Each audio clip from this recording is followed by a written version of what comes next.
been to so many places lately. What do you say we take a day off from adventuring and just find somewhere nice to relax? Let Paimon think. Where are some nice places we could go? Oh, why don't we pay Cloud Retainer a visit at Mount Outsong? It's been a while since we last saw that illuminated bird. She's always the one popping up out of nowhere and scaring us half to death. So let's surprise her this time.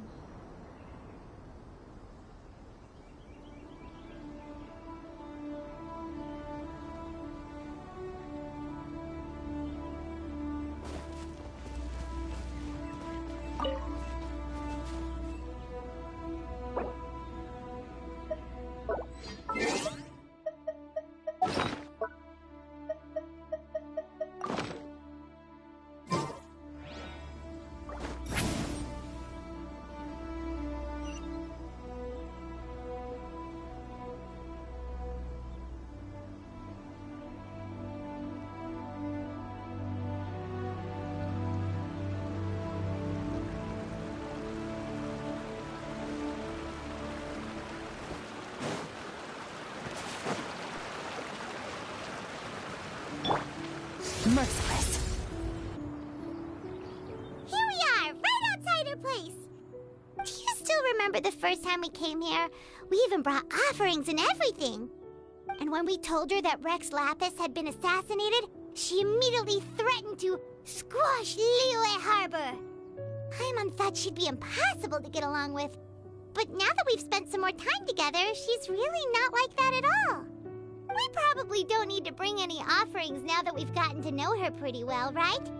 Still, Paimon's got some snacks around here somewhere, so if she really wants something, we can just use that. Huh? Traveler, did something catch your eye? Whoa, what a pretty lady! Is she also here to visit Cloud Retainer? Yeah, you're right. All it takes is one look and you can tell she's someone special. As expected of that bird lady, really. She must have a whole bunch of Adepti friends from all over the country. Okay, but if we're both friends of Cloud Retainer, then we're basically friends by association, right? Want to go up to her and say hello? Helping you make more connections is a part of Paimon's job as your reliable guide. Paimon's got this.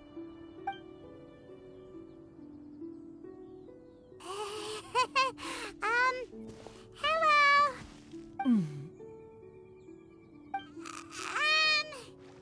Paimon is Paimon, and this is the Traveler.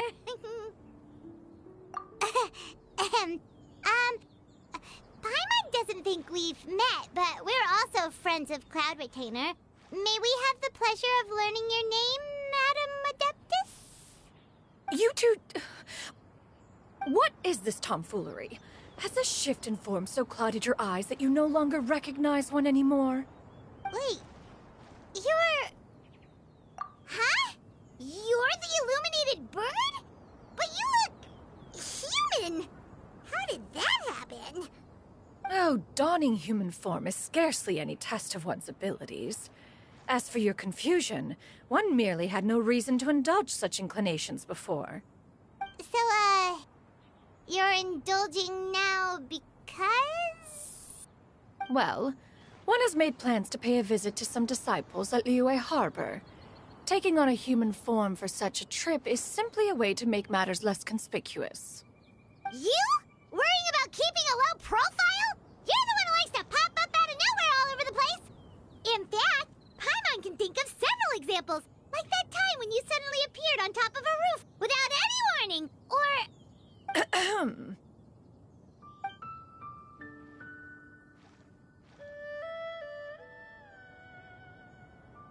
Hey, didn't we agree not to bring that up unless she asked? Oh? So you have taken care to follow the proper rules of etiquette after all. Most commendable.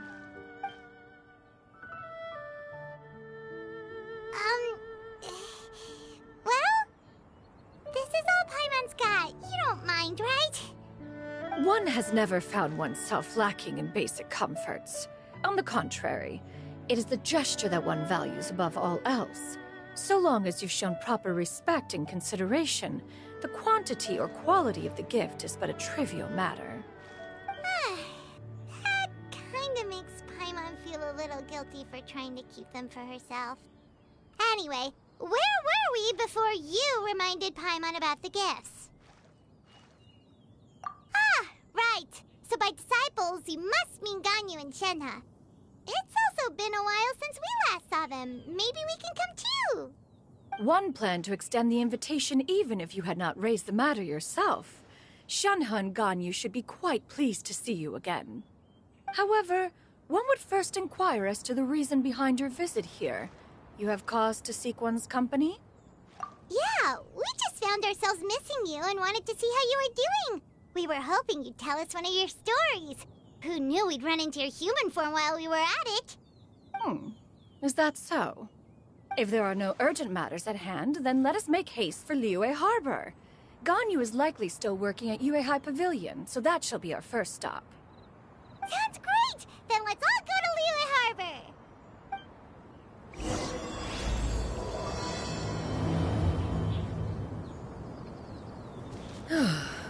Ganyu has been quite busy with work as of late. One can count on one talon the number of times she returns to Mount Outsong each year. Shenhe has also secured employment recently. In her correspondence with me, she wrote that she shall have no need to return for the foreseeable future. Did they think one was so easily mollified? One shall investigate everything with one's own eyes and decide for oneself if their living conditions are satisfactory.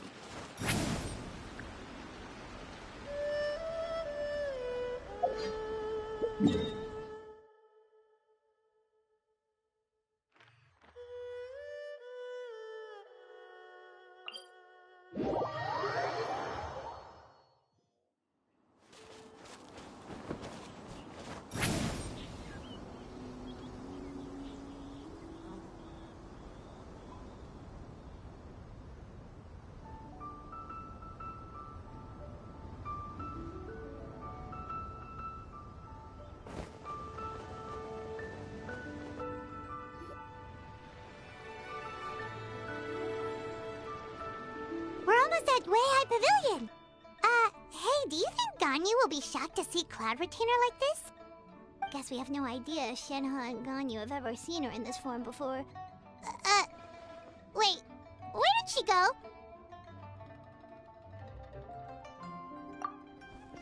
Why are you just standing there, Cloud Retainer? Quietly now. One shall stay here. You two can go and meet with her. But why? Isn't it better if we all go together? If one were to proudly proclaim one's presence, Ganyu would surely profess herself otherwise unoccupied and drop everything to attend to one's visit. One fears that would only result in her staying up all night to make up for lost time. One does not wish to trouble her. Conversing vicariously via you two shall suffice. Do remember to inquire as to her recent well-being. Again, do not mention one's presence here. Fair enough. Makes sense. All right, then. We'll just pass on your regards and... Cloud Retainer? Oh, Oh, busted. Is that lady someone you know, Ms. Ganyu? She is indeed. I'm sorry, Huixin, but could we delay the upcoming meeting for a little bit? I believe my schedule today is quite full. Although, perhaps I could move some work to later in the evening. Oh, not to worry, Ms. Ganyu. I'll make the necessary arrangements right away. Thank you, Huixin.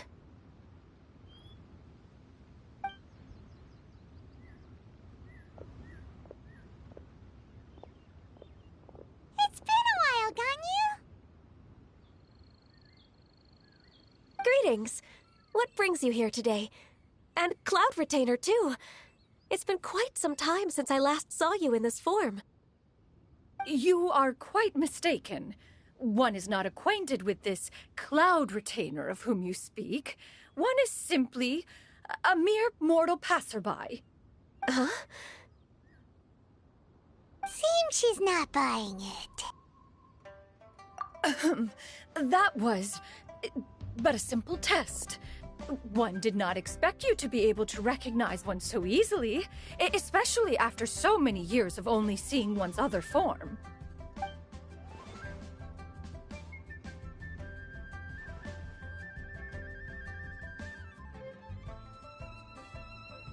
But recognizing you is, my responsibility as your disciple.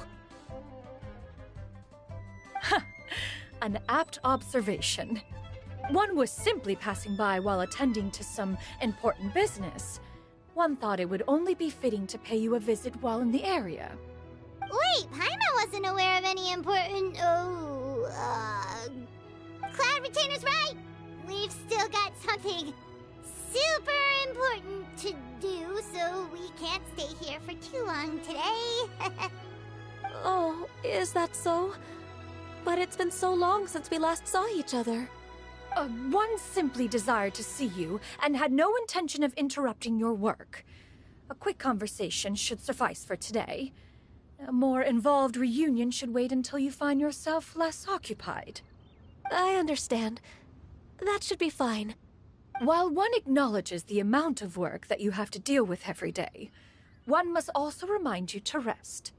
Though Adepti blood flows through your veins, excessive exhaustion will still cause grave harm to your body. It still makes one nostalgic to see you as you are now, respected and independent. When you were young, you oft begged one to cuddle you to sleep when you suffered from nightmares. Cloud Retainer! Stop! If you insist. We are running short on time regardless, so one will refrain from going into each and every story. Why don't you continue your conversation? One shall simply stand by and listen. Wow, you've been to so many new places since the last time we spoke. If you ever need anything, please just come find me at Uehai Pavilion. Also, forgive me for my presumptuousness, Cloud Retainer, but if you plan to continue appearing in this form, don't you think it'd be helpful to adopt a human name? A human name? Huh. You raise a valid point. Considering the sheer extent of one's renown, Cloud Retainer is surely too recognizable as a name. You really think so? Not that you're not famous or anything, but that famous? You presume to know the extent of one's illustrious achievements. One would hardly think such a thing to be possible. Nevertheless, Ganyu's advice cannot be ignored. From this point on, when in public occasions, be sure to refer to one as Xianyun. Xianyun? I assume that's a reference to the full record of Pristine Pavilion. An adeptus of years past would rise with the clouds and rest with the moon. They were enlightened and wise, free and unfettered. The writer referenced Master's name to describe her carefree and spontaneous nature. Oh, that sounds super cool! Paimon feels like only the most powerful of Adepti could rise with the clouds and rest with the moon. Actually, those lines were originally written to describe Cloud Retainer herself. Huh? Wait, so you're really that powerful? And what of it? Did you truly take one to be nothing more than a bird of bigger than average size? Not exactly. To be fair, Cloud Retainer rarely speaks of her past accomplishments. The tales of her past can only be found in ancient texts. It is said that once, a long, long time ago, there was a severe drought in Liyue. Left with no choice, many people left their homes, while others spent day and night praying to the Adepti. Although I did not live through such tragedy, simply reading about it is enough to gain a visceral understanding of all the pain and desperation during that time. On top of the drought, a noxious gas also began to spread through the land. If not for Cloud Retainer's efforts, much of Liyue would be nothing more than a barren wasteland today. The books had this to say about what happened. Upon arrival, the Adeptus borrowed the wind to retain the clouds. Immediately, the clouds gathered together, and abundant rain burst forth from the heavens. Drought and plague were both driven away, and the people were saved. Wow, that's incredible! Mortal records add embellishments to dramatize past events. One did merely what one ought, and even if one had not interceded, the other Adepti would surely have stepped in to help. Even so, you stopped an entire drought! Can you really control the weather like the book said? Oh, Paimon suddenly has a lot more respect for you. So it was Paimon's bad for calling you Illuminated Bird before. You're not too mad, are you? How laughable. A name is but a simple label we carry with us on our journey through the world. Why would one be offended by such a trivial matter? That's a relief. In that case, Paimon will continue to call you whatever feels right in the moment. Well, that is quite enough ancient history for now. Ganyu, have you had word from Shenhe? One has heard that she procured a job recently. Have you any thoughts on her workplace? And what, pray tell, of her monthly remuneration? Moreover, does she find herself overly inundated with work? Is she allowed time off during Lantern Rite? That is a lot of questions. There is no cause for concern, Cloud Retainer. I introduced Shenhe to her employer personally. Wanmin Restaurant's business has been booming recently. So, with Chef Mao being swamped with customers, and Xiangling still off and out in search of new recipes, I introduced Shenhe to staff the restaurant. I see. Most excellent indeed.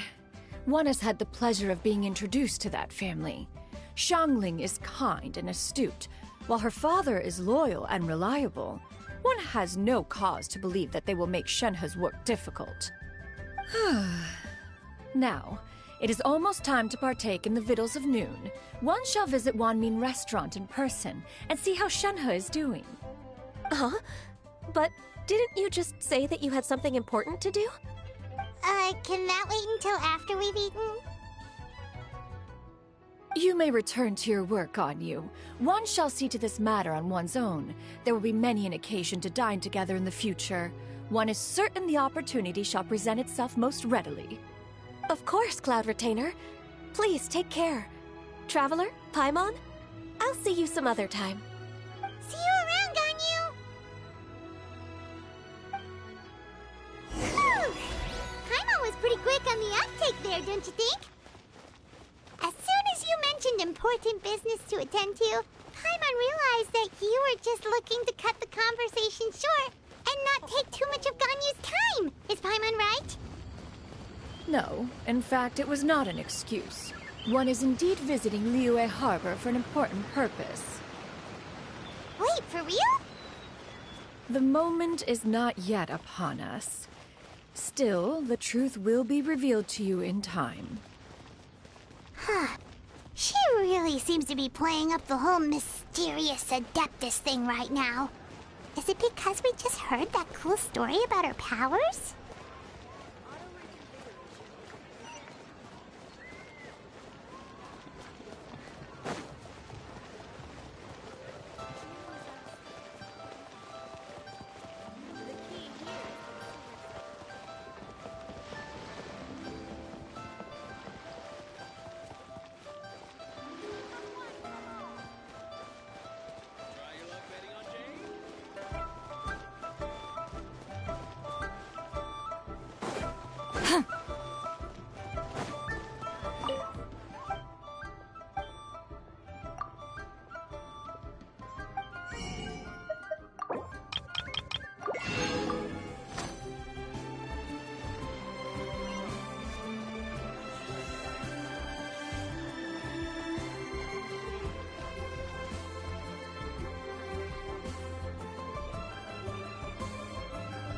You get what I'm saying, right? Yeah, how can I not? Not even fine food is enough to distract from the presence of a fine lady, eh? Oh, I'm far more interested in getting her details than ordering any dishes. Hey, how about you ask her? You do it. No. I think you should. Wait, she's coming. What can I get for you today? Greetings, miss. I was just wondering if you'd be willing to... What would you like to order?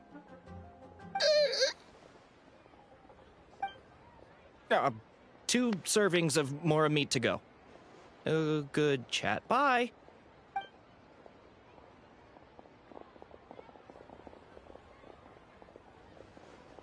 Shenhe! Welcome. It's been a while. May I take your order? Don't welcome us as guests and greet us as old friends in the same line. It's weird. Mm-hmm. Oh, and this is? This is Miss Xianyun. Master? Huh? One does not recall ever revealing this form to you before. How were you able to ascertain one's true identity with such ease? I've trained and lived with Master for more than 10 years. I would recognize you no matter what form you take. You... Is something the matter, Master? Hardly. One simply learned of your employment from your letter and came to check on your well-being. And check out the great food, too! Indeed. It's almost lunchtime. My apologies. I'm still on the clock and can't talk for very long. Well, if it isn't the Traveler and Paimon. Are you here for Shenhe? The lunch rush isn't in yet, Shenhe, so I've got things covered for now. Go ahead, sit down, and enjoy some time with your friends. I'll let you know if things pick up. Thank you, Chef Mao. Woohoo!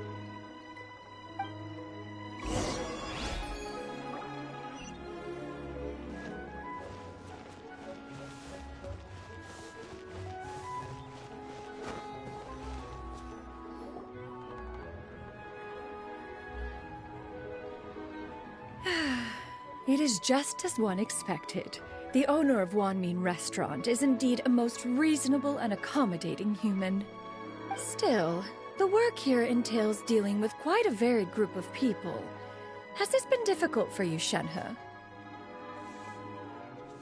It's been manageable so far. I sometimes run into strange people, but I have figured out a way to deal with them. Seems like you've been making progress. So by dealing with them, you mean... First, I try to talk sense into them. If that doesn't work, I threaten them with violence. At this point, they usually decide they are in favor of a civil conversation. Oh, how should Paimon put this? Oh, a sensible plan. One is gladdened to see you integrate so well into human society. And you, Master? How have you been? Simply marvelous. Though Mount Outsong has scarcely enjoyed your presence recently, one has hardly found the pleasure of one's own company to be lacking. I see. Oh, just as expected of Master.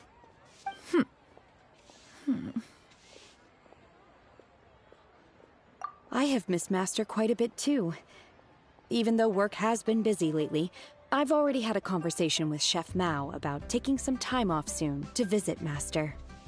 Oh, you did?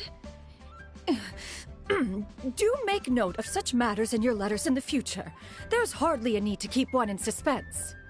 Whoa, her mood shot up just like that. By the way, Master, since you are in Liyue Harbor, have you had the chance to visit Ganyu? Indeed. She is similarly preoccupied with her work. There was time only to exchange a few simple pleasantries. Ganyu told us the story of Cloud Retainer's name. It was amazing. We never knew how powerful she was before. I see. In that case, allow me to also share a story about Master's past. Oh? Is that a problem, Master? I believe this to be a good topic of conversation. No, not a problem. One was simply caught off guard. But no matter. Please, proceed. One is most curious to see how much of one's own conversational prowess you possess. Master once participated in a race against Mooncarver. After Mooncarver lost, he insisted that Master's ability to fly gave her a natural edge in such a contest. In response, Master agreed to forego flying in return for being able to use one of her devices in the race. Mooncarver accepted, only to find Master with a brand new device on the day of the contest. Huh. What kind of device was it? It was a mechanical vehicle made out of iron. What was it called again? Oh, an electro-powered bicycle? Oh, you refer to the bicyclical Thunder Flashmobile.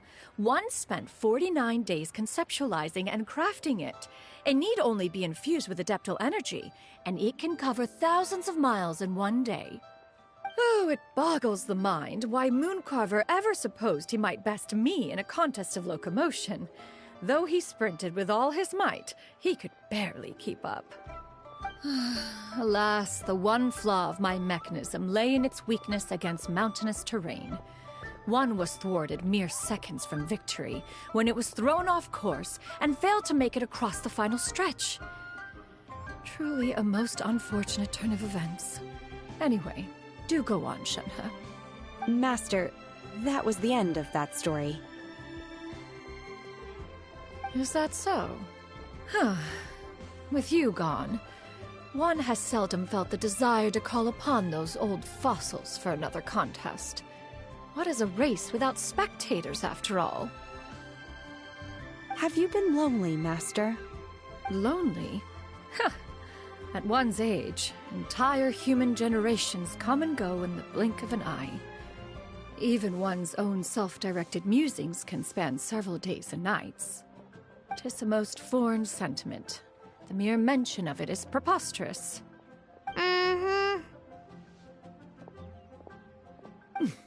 What is the reason for that look upon your face? It's nothing. It's just... Well, Paimon gained a lot of respect for you after listening to that story of you summoning the rain and everything. But all it took was a few words out of your mouth, and it's like you're back to being that illuminated bird again. Paimon's just a little bit confused. Which one of the two is the real Cloud Retainer? To me, they are both, Master.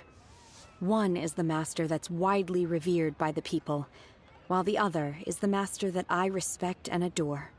Huh. One finds oneself exalted yet again with sweet words of praise and flattery of a most extravagant nature. You chose to exalt one with your words, yet you refuse to grace Mount Outsong with your presence for any extended period of time. One would almost question the sincerity of your estimations. This is not to say that your words paint an inaccurate picture. One has always lived by a single ideal. Eschew all action and abide by no rule. One does as one pleases and speaks as one pleases. Others may critique or praise as they see fit, yet one places little weight in such judgments.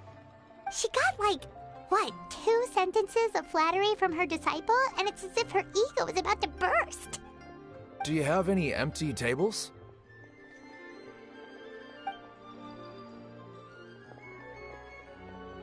Hey there, could we get another fish stew?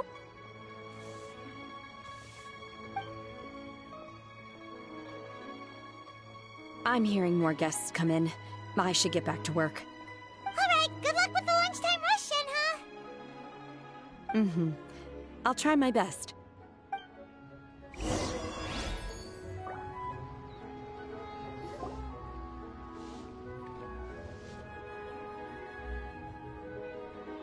So much yummy food! Paimon's gonna feast!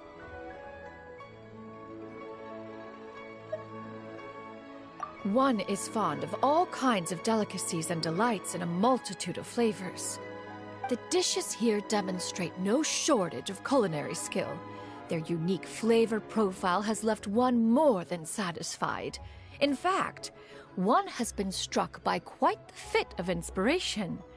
One has already begun to conceptualize the next generation of supreme cuisine machines. Everything's so tasty! A bit too hot at times, but still super tasty. Oh, I'm sorry, miss, but our tables are full. Shall we try somewhere else, Granny? But it smells so delightful. Can we really not eat here? My poor legs can't go on for much longer. Well, you could always check with some of the other guests and see if anyone's happy to share a table. Okay, I'll ask around.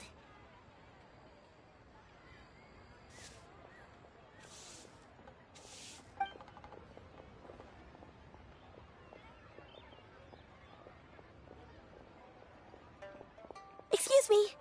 Would you mind letting us share a table with you? There are no empty tables left, so... Ah, well, Paimon doesn't mind. What about you guys?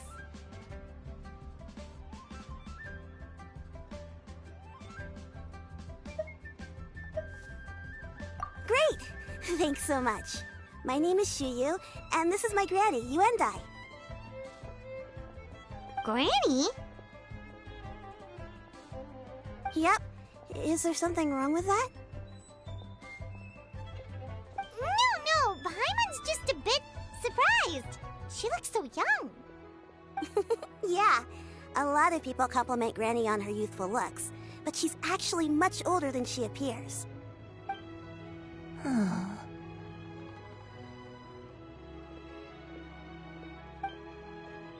Granny? Why don't you take a seat? Come on, it's not polite to stare. Huh. Have we met before? No. 'Tis a fated meeting, then. Please, take a seat. What would you like to eat, Granny? I can order for you. I want braised earthworms. They always pop up out of the ground after a rainstorm. No, not this again. Granny, there's no braised earthworms on the menu. Braised earthworms? Well, that sounds weird. Do people actually eat that? Right, that's what Paimon was thinking too. Need any help? Help? Oh, do you mean with Granny? Thanks, that's nice of you to offer. Granny has pretty bad dementia, so her memory's getting worse all the time. She's always saying things that sound kinda confusing. Actually, her memory's been bad ever since I was little. But it's gotten so bad lately that I even have to remind her who I am every morning. They died young. It's just me and Granny now. Oh, but that's okay. Don't feel bad. Granny loves me a lot, and I love her a lot too. Sure, it's hard at times, but you just gotta make the best of the life you've got. Wow, you're really tough for your age, kid. You're too kind. And me? Oh, what about me? You're tough too, Granny. Plus, you're really gentle, and you're always there for me. Yes, and it's hardly as if I forget everything. I still remember the important things. Wait, what was that really important thing again? Ah, I remember now. It was a dream. I had a dream where everything was dark. Someone was standing in front of me. She told me to come and find her, and that once I'd found her, I would be free. Huh? That sounds super important. But how come you've never told me about it before? It was just a dream, so I forgot about it. But I'm in a good mood now, and somehow I remembered it again. You know, I believe I've had this dream a great many times. But just how many times have I had it? Now that I do not remember. Wait, so you have a reoccurring dream where someone's talking to you? That sounds spooky. Oh, does that mean you're possessed?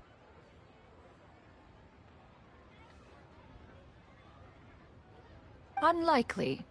Her eyes are clear, and her breathing remains calm and level. One sees no signs of possession. Are you sure? Who do you take me for? Is one not an adept? Am I not an expert? Huh, you're right. Paimon almost forgot you're the expert. In that case, do you still remember what the person in your dreams looked like, Granny? Not anymore. Although, I have a sense that she looked rather like me. But not as I am now. My younger self. A younger version of Granny? This is just getting weirder and weirder. What is going on here? As one said, fate must have brought us together. You may leave the situation to me. Are you sure? So, what are your names? Paimon's Paimon. Just Xianyun is fine. Thank you all so much for offering to help. But first, I'm sorry for asking, but, how do you want us to pay you back? Oh, we don't need any payment for this.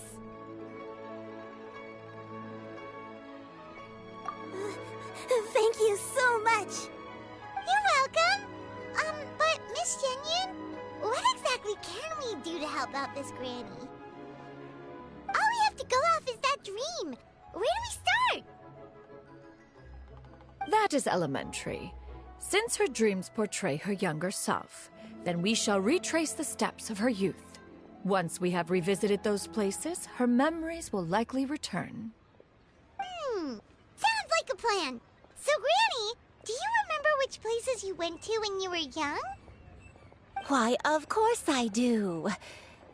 The heavens above, the earth below, the wispy clouds, and the emerald mountain streams. Okay, taking that as a no. I might have an idea. Once, when I was really little, my dad told me that Granny used to be a martial artist heroine who saved loads of people from a disaster.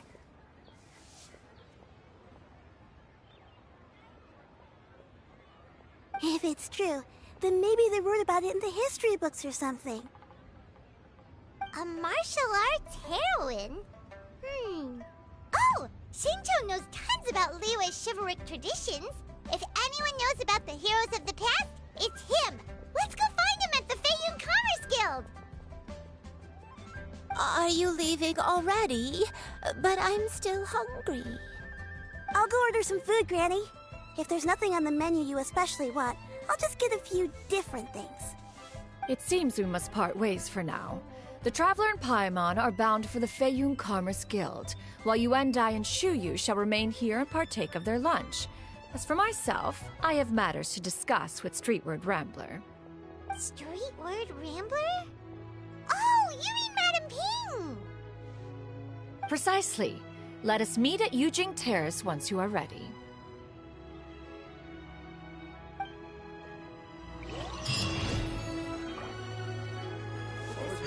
Everyone, please eat to your heart's Take me up!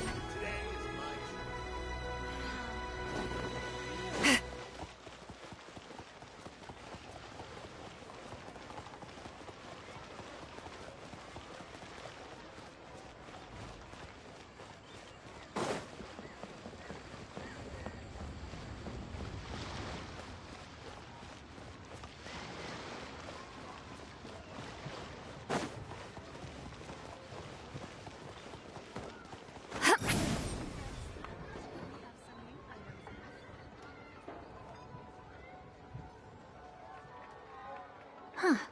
It's you two. What brings you here? Shincho! Great, we found you! We wanted to ask you about something.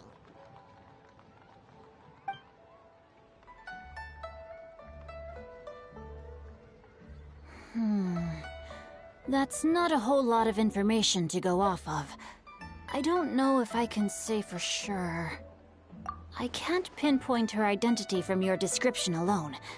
But considering her age, I am reminded of a nameless heroine, who's been featured in various chivalric novels.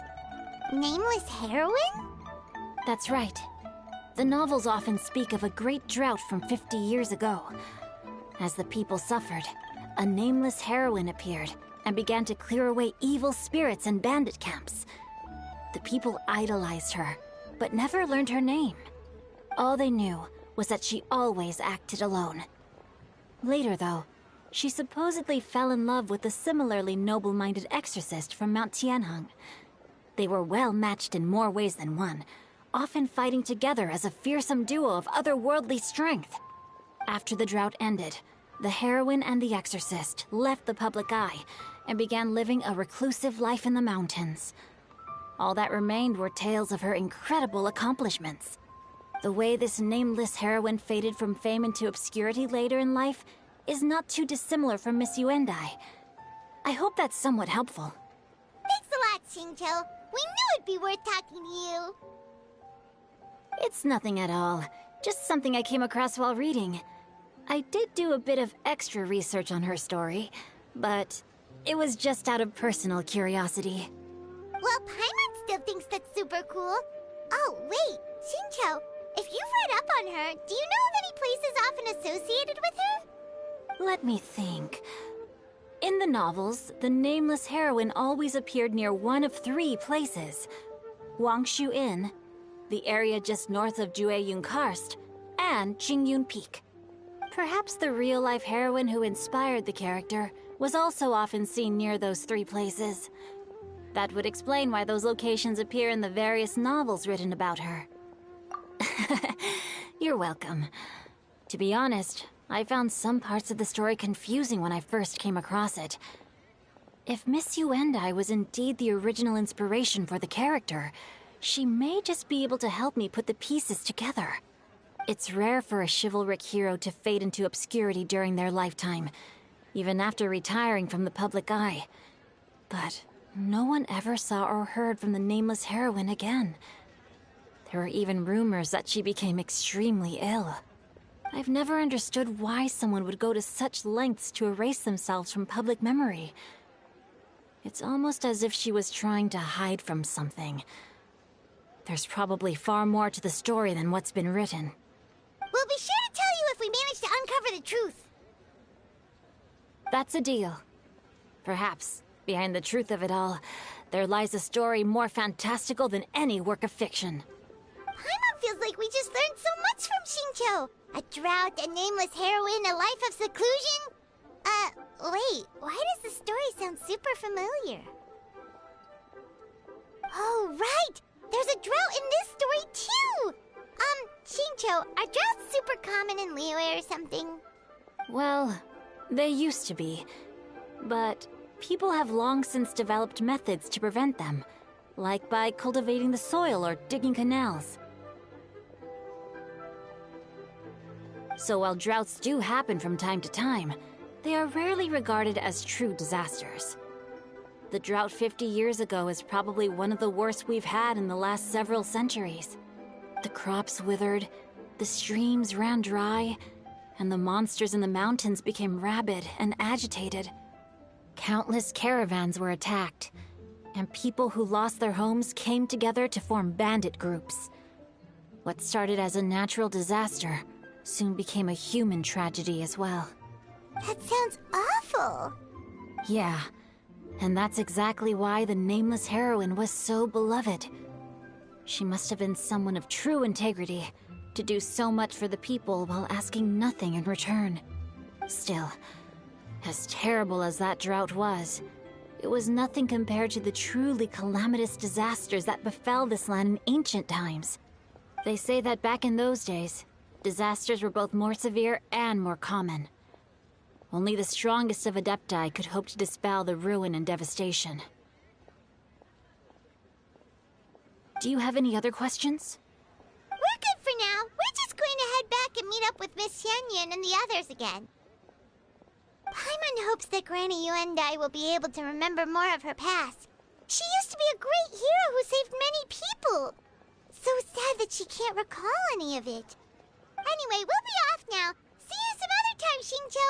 Thank you so much for your help. It's no problem at all. Safe travels.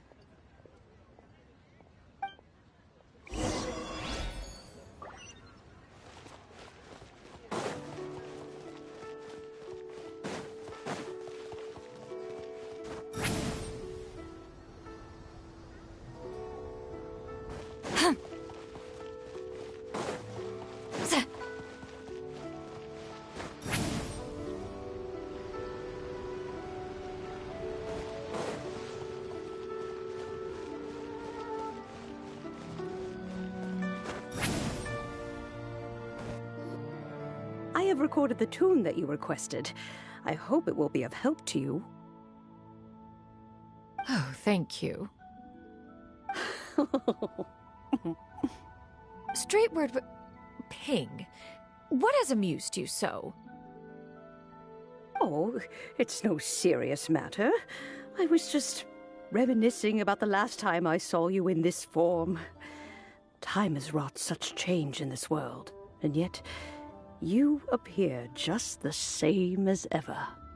Time has little bearing on one's existence, nor has one keenly felt its effects whilst dwelling at Mount Outsong. Nevertheless, Ping, one would like to seek your counsel on a personal matter. Oh, why so formal all of a sudden? I must say, you're making me a little nervous. What is it? Well, the inquiry is as such.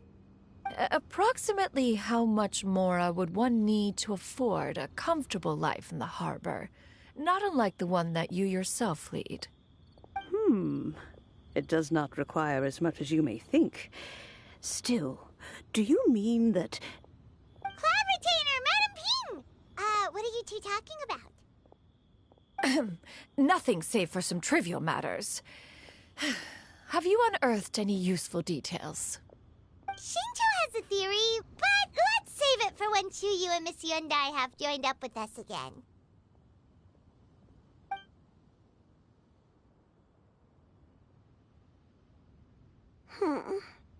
Do not be troubled, young lady. Here, have some tea.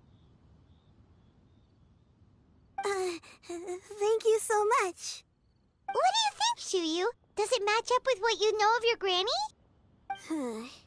According to the story, the nameless heroine eventually fell in love with an exorcist from Mount Tianheng. Maybe that's my grandpa. I don't have many memories of him, but there was this one time I found a box in her attic full of a bunch of weird sigils.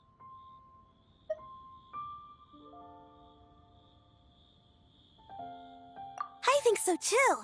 Granny might remember something once she's returned to a familiar place. What marvelous tea.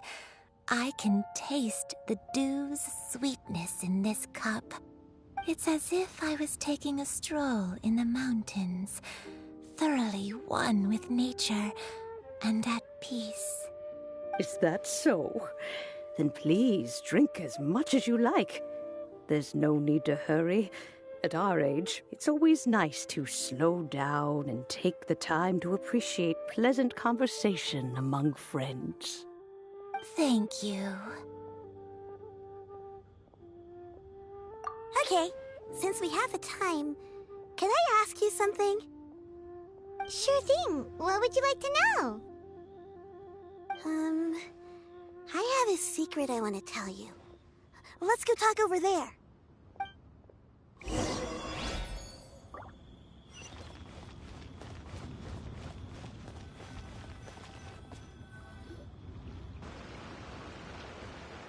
What's wrong, Chuyu?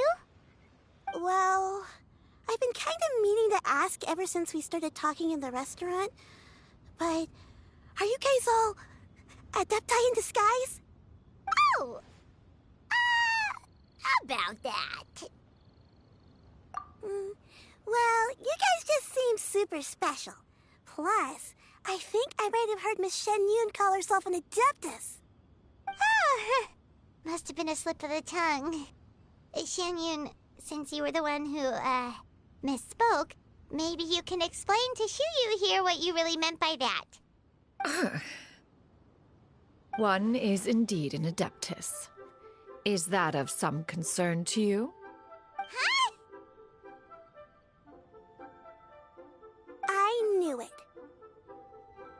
Well, one time when I was a little kid, I saw a pure white illuminated crane. I had this super high fever, and Granny wasn't around. I was feeling all icky and gross. But then this snowy white crane flew down from the sky. She put me on her back and flew me to her cool Adeptus house and fed me some sort of magic potion.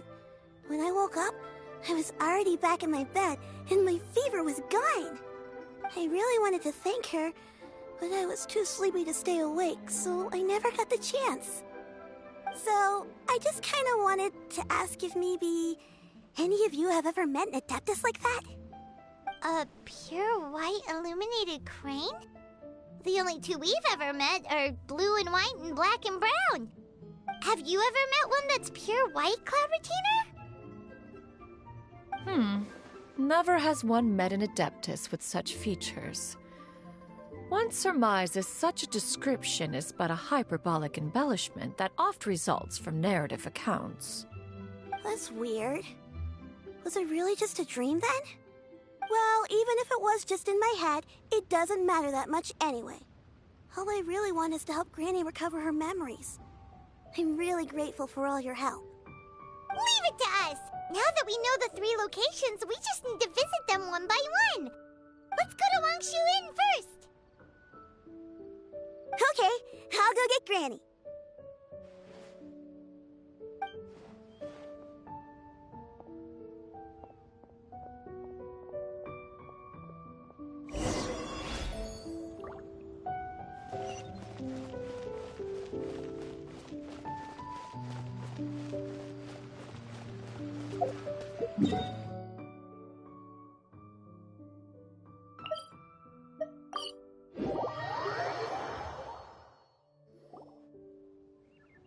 Wangshu Inn. Wangshu Inn. Do you remember this place, Granny? Yes. The fish here is very delicious. And if you look out into the distance, you can always spot a bird that's been left behind by its flock. I believe I used to have a room here. It had a window. Yes, I spent a lot of time looking out that window. Which room was it again? Let me look. I'll come with.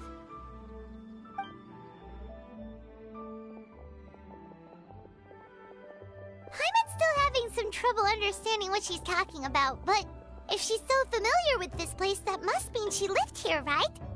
Wait, huh? Whoa! Shell! What are you doing here all of a sudden? You scared the living daylights out of Paimon! I sensed a non-human presence and decided to come take a look. If you're here, then there's likely no trouble afoot. I suppose there's no cause for concern. It's been a while, Cloud Retainer. I see you have returned to your previous form. I have indeed. I fought alongside her in this form on many occasions during the Archon War. Oh, wow! What was she like during the war? Oh, wait, let Paimon take a guess. Was it anything like this? Behold, the glory of one's newest invention, the Bang Bang Continuous Fire Mechanism. Hands up and surrender, or be prepared to face the full might of the Adepti. An impressive imitation. Paimon knows her all too well. Even so, Cloud Retainer was not always as ostentatious as you describe. You may be unaware, but her talent with Adepti sigils is just as formidable as her skill in mechanics. The Archon War reached its peak after Guizhong's death. The Cloud Retainer who fought beside me in those devastating battles was taciturn and solemn, only speaking when she had to activate her sigils. A Cloud Retainer who barely talks? Paimon can't picture it. But what happened after that? If you were so powerful in your human form, why did you decide to take up your bird form again? Once one had bid farewell to the world of mortals, what use would one still have for such a shape? When dwelling between mountain and forest, away from the struggles and troubles of the mortal world, A mortal form is hardly the most fitting of choices. After the war, Cloud Retainer retired to Mount Outsong, only revealing herself to the occasional visitor, and always in her avian form. Although I do believe there was an occasion some 30-odd years ago when she decided to don her human form. I believe it was for the purpose of... One believes there is little need to relive bygone matters. Granny, are you okay? Back then, at this place, Perhaps this conversation should end here. I shall take my leave now. Should you encounter any trouble, you need only call my name. However, given that you are traveling with Cloud Retainer, I trust you are in good hands. Everyone! I think Granny is finally beginning to remember her past. Slowly now, calm your mind and recount what has been recalled. A long time ago, I stayed here to recuperate from my illness. Huh. So what Shinto said was true! You did fall ill! Was that why you went into hiding? I don't remember. I'm very sorry, but I can't even remember the name of my illness. The only thing I can remember is that it took a great toll on me, and there was no cure for it. I was confined to my room in Wangshu Inn, where I spent many days unconscious.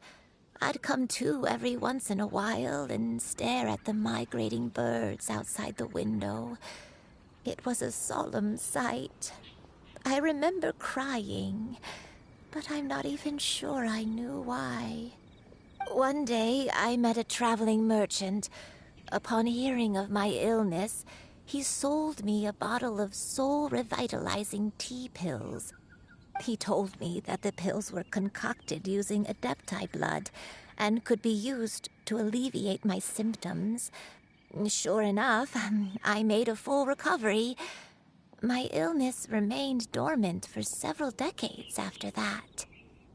Wait, but if your illness remained dormant for several decades, are you saying that what you're going through now is just a relapse of what happened all those years ago? And it was all thanks to the pills that you managed to keep the symptoms in check? Paimon's brain kinda hurts. Do you remember anything else? I'm sorry, I don't. Oh, if only I wasn't so useless. Hey, you're not useless. You've done so much for me. Watched me grow up. Raised me. How could you say that about yourself? Oh, fret not, dear child. Granny was just a bit frustrated. That's all. The recovery of a person's memories is a gradual process. Finding pieces of one's past is always superior to not finding anything at all. Let us make haste to the next location. Next location. Next location. Oh, why don't we go to the area north of Dwayun Karst next? There isn't really a landmark there, so where should we start? Oh, Paimon's got it. Let's check out the houses in the area first. After all, if she was there for any length of time, then she would have stayed somewhere, right? Oh, Paimon's really got her thinking cap on today. At this rate, we'll recover all of Granny Wendai's memories in no time.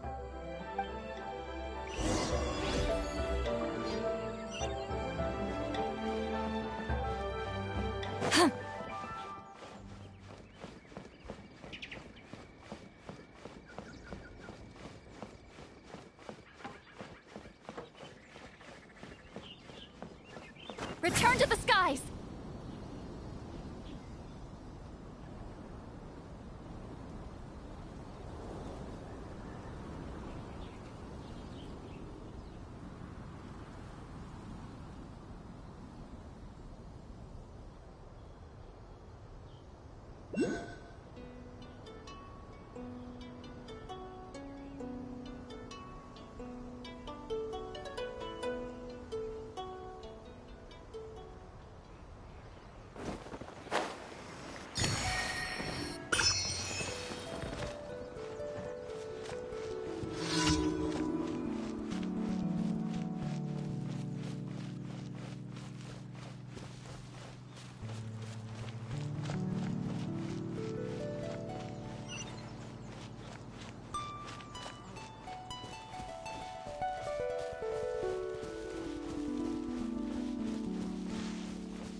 treasure hoarders here!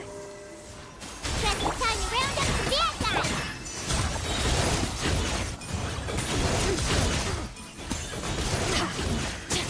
The hunter becomes the hunter. Do you remember anything about this place, Granny Wendai? Let me think. I feel like I've been here before, but I don't think I stayed here too long. I might have just rested here briefly before continuing on my way. Got it. That's okay. There are still plenty of other places we can check. Wait a second.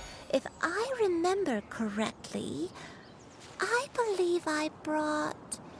Ah, yes. I brought some sweet snacks with me. Go on, take some. You need to eat a lot if you want to grow big and strong.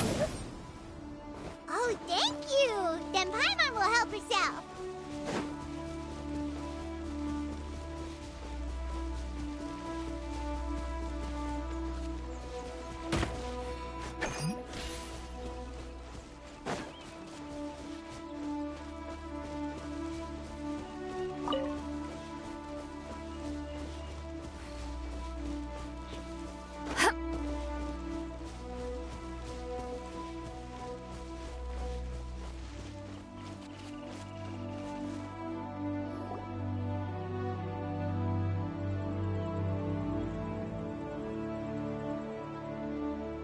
Paimon sees an abandoned house! Why don't we take a break over there?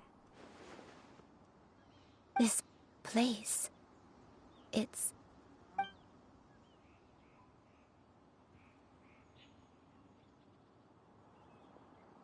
Did you remember something, Granny? I remember. Xianyun. This is where your father was born. It was a moonless night. I had been injured, so your grandpa was supporting me. We fled together with some being in the fog behind us in hot pursuit. I had exhausted my strength when the labor pains came on, so we took refuge in this house. Your grandpa set up a barrier outside, but neither of us knew if it could hold the monsters back. I remember that night. I remember falling to my knees, reciting a prayer over and over. I alone am the source of this sin. Punish me as you wish for forsaking my oath, but spare my innocent child. Sin? Oath? Did you do something wrong? I don't know. I don't remember. I only remember praying in the darkness with all my strength until the sun finally rose again and the fog cleared out. Eventually, the house was filled with the sound of my baby's first cries. That baby was your father. I remember I clutched him tight to my chest and wept tears of joy. It was the first time I'd ever felt such happiness in my life. My dad? He was my pride and joy, and so are you, Xianyun. You're so much like him, and I love you both so much.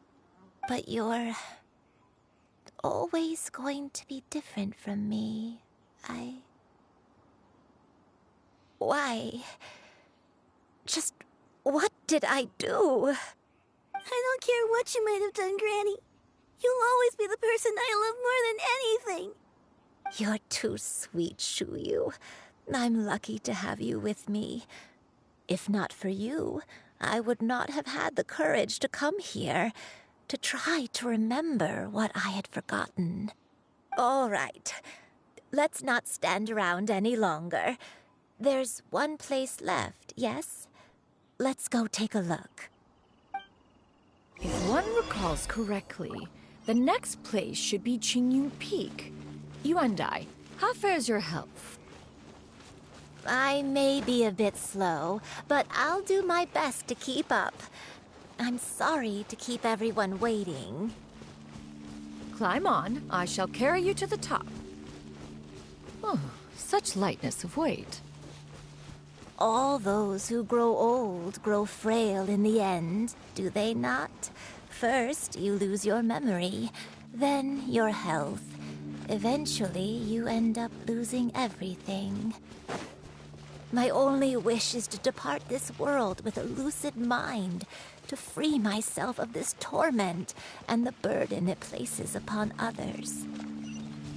Fret not. You have my aid in this endeavor.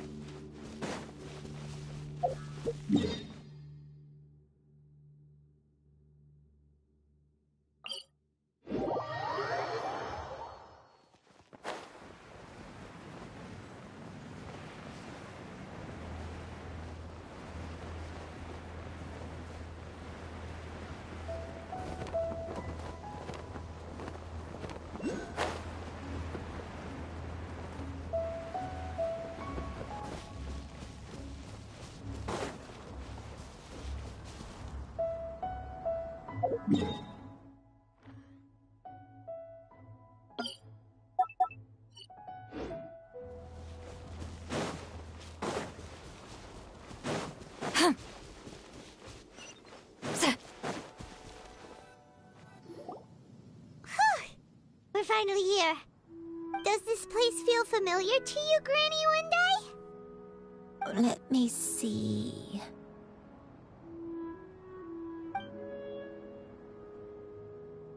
How strange. Have I lived here before? When we were at Wangshu Inn and the abandoned house earlier, though I couldn't remember everything, I still felt a sense of familiarity. I could easily picture myself in those places. But here, I don't have that feeling. Perhaps I did come here in the past, but it just didn't leave a strong impression on me. But did the stories get it wrong then?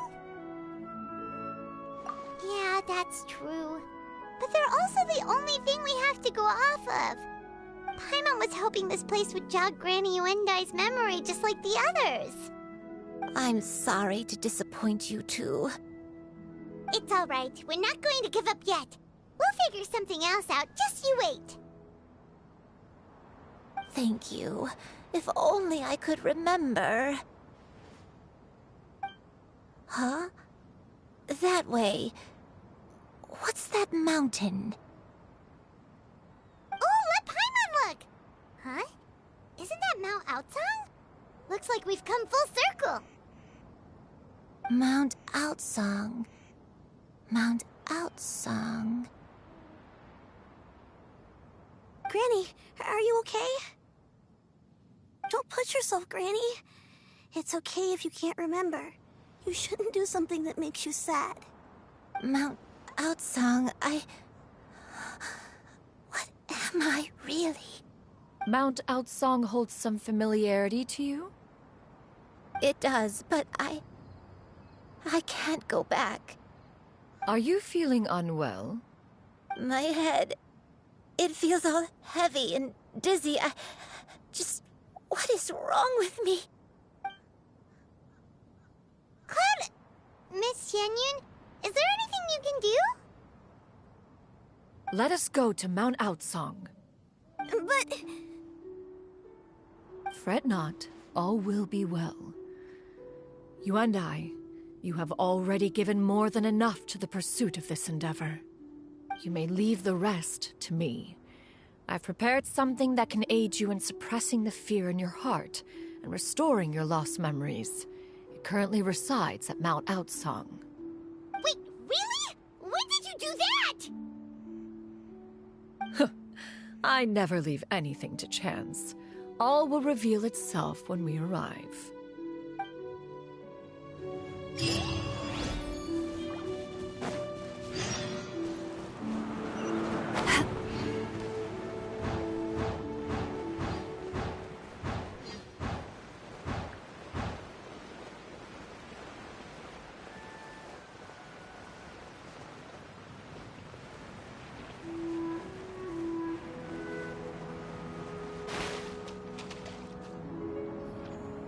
Come on, just tell Paimon already! What's this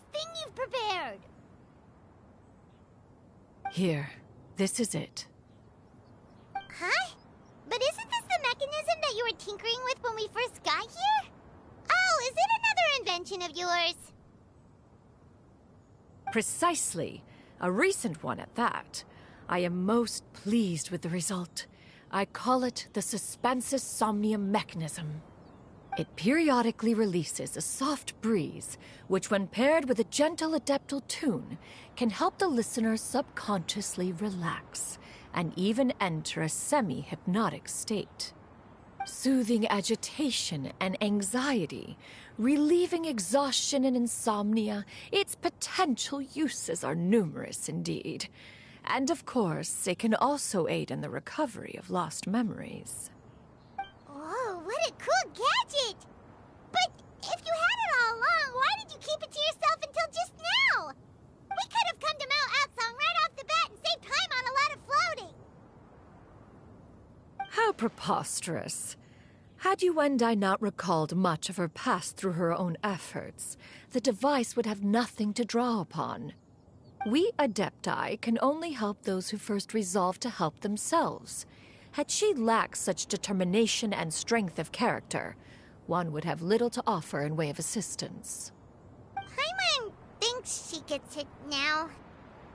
Hey, what's that other thing? As previously mentioned, a gentle adeptal tune is required to take full advantage of the mechanism. One secured such a tune from Streetward Rambler. Only with her melodies can the mechanism reach its peak power. Whoa, Paimon can feel what you mean. Paimon's body feels light as a feather. It's as if she's lying down on a warm patch of grass after a super satisfying meal. And you and I, is the mechanism helping you to relax? It appears she has already succumbed to the depths of reverie. Come, join one on this side. We shall give her some time to herself.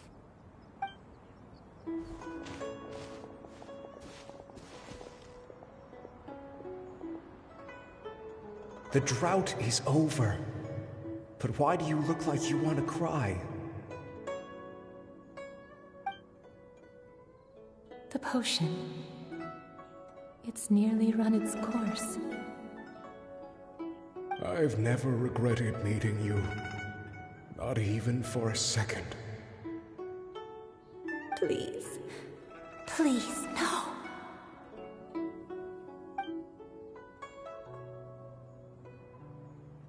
Have you forgotten? This is the world you left behind. One of gentle breeze and morning dew, perfectly straddled betwixt the realms of heaven and earth. This is your home. This is where you belong. You should have never left. The you of the past, the me from not that long ago, we should have never.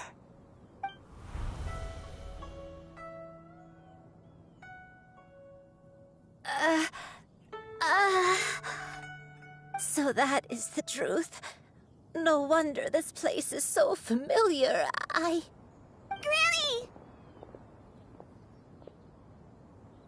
Granny, are you okay? Cloud Retainer. Your memories have returned? Wait, did you just call her by her full name? Does that mean you already knew each other? Yes. I now remember everything. Everything. Granny, please don't cry. I'm here. I'm here. Oh, don't worry, my dear child. Granny is fine. I'm so sorry, everyone. You've gone to so much trouble on my behalf. It's all come back to me now. The most important thing that I had forgotten was the truth of what I once was. One can sense the guilt that now plagues your conscience. Reclaiming a truth long buried is sure to come with a myriad of complex emotions. Perhaps one should recount the story on your behalf while you compose yourself. No, it's okay. Now that I've remembered, I must face my memories head on. Shuyu, everyone, I cannot thank you enough for all your help. I'm ready to tell you my story, if you're willing to listen. Please, Granny, don't force yourself. What happened in the past doesn't matter. I love you more than anything.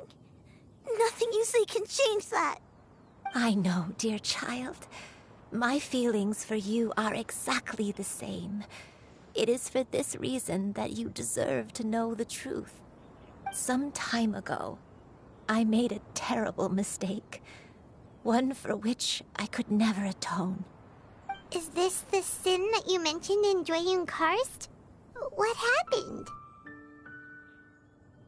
I am, in truth, not a human being.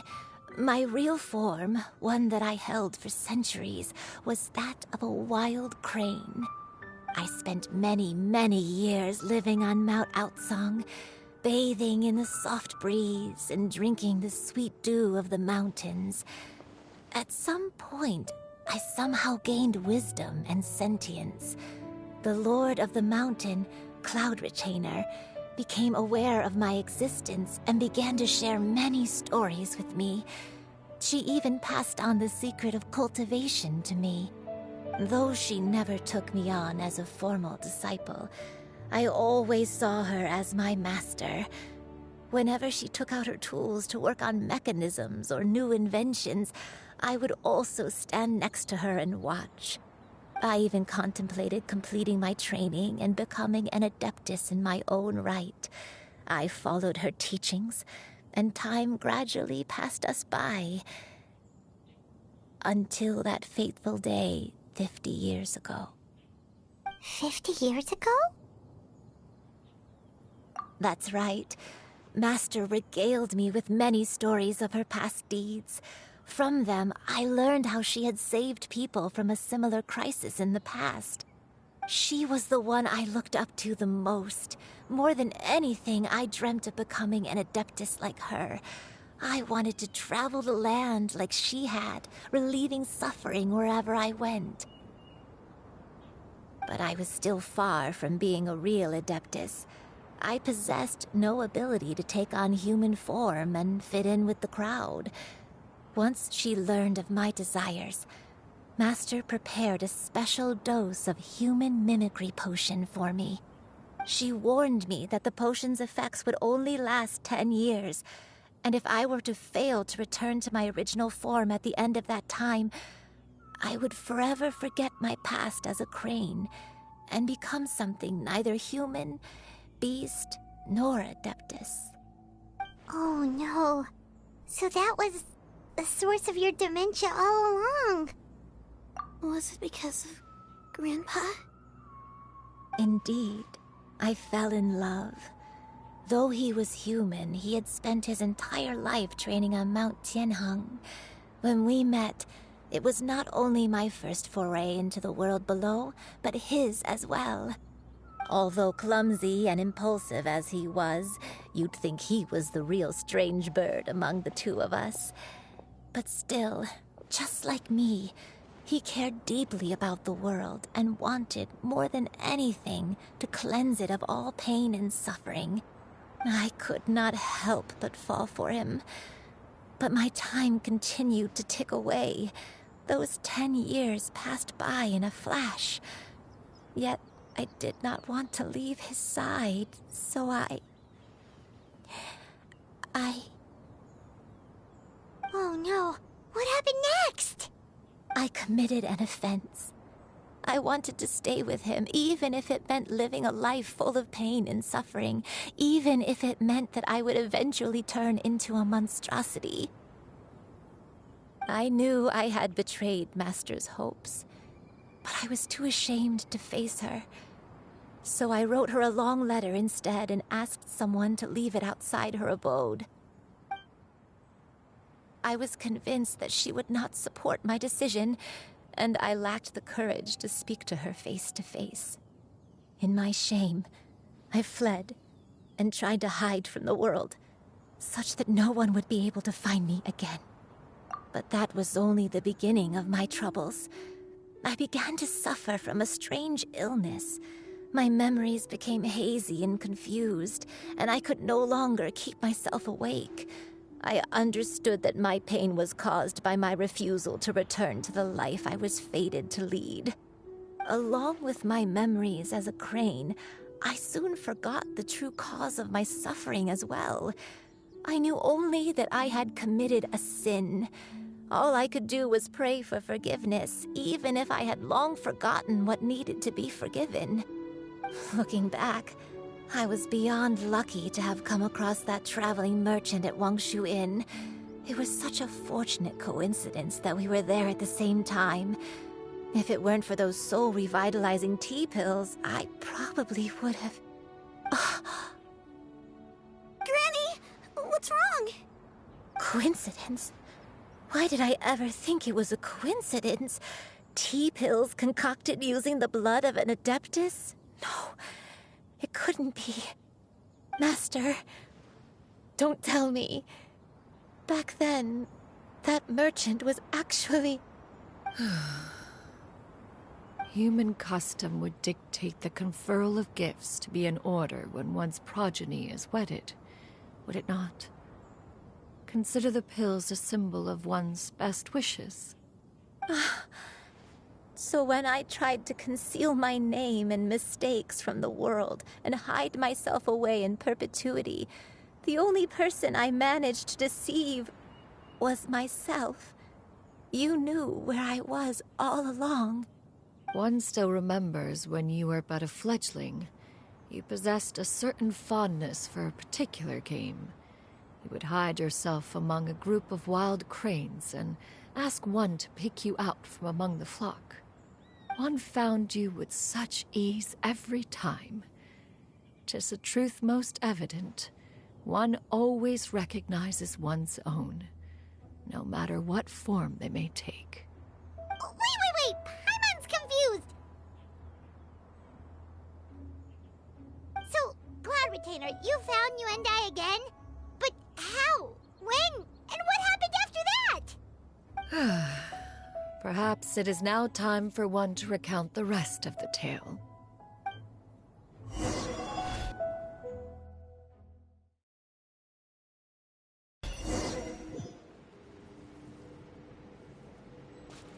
One was furious upon receiving your letter. Seized with anger, one set out to bring you to your senses.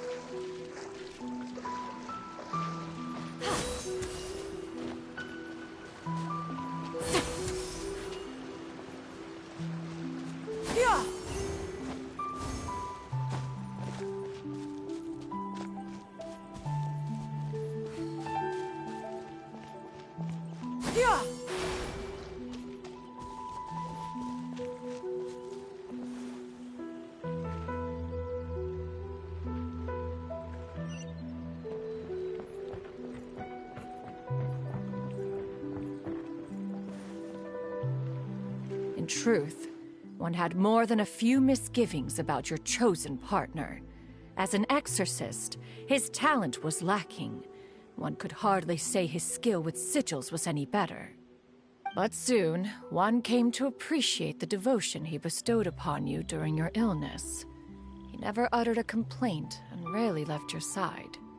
Unwilling to begrudge someone of such character, one decided to overlook his aforementioned deficiencies, glaring though they may have been. Wishing to grant you a life without regrets, one gathered many divine ingredients and used one's own blood to create a form of medicine. Though imperfect, it managed to suppress the more dire effects of your illness. As for how to deliver the medicine, after much contemplation, one eventually decided to perform the deed oneself. One took great care to alter one's features and select the appropriate attire. Only after meticulous scrutiny did one finally set out for Wangshu Inn. As one expected, you were most ignorant of one's true identity. You showed not even the slightest inkling of recognition. One was quite torn. Should one have celebrated the success of one's disguise, or mourn the loss of your acquaintance?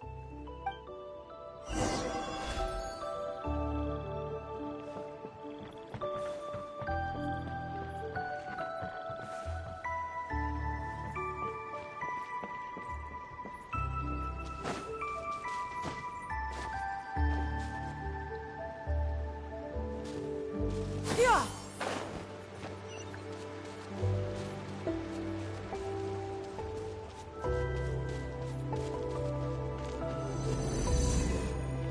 Yeah!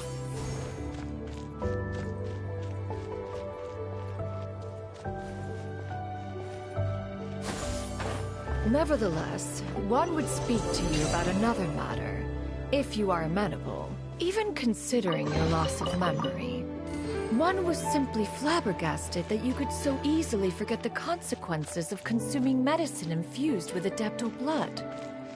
Its proclivity to attract monsters is hardly that complicated of a concept to remember. To think that you tried to travel while weak from sickness and heavy with child. Had one not intervened to clear the fog, all of you would have been lost during the night.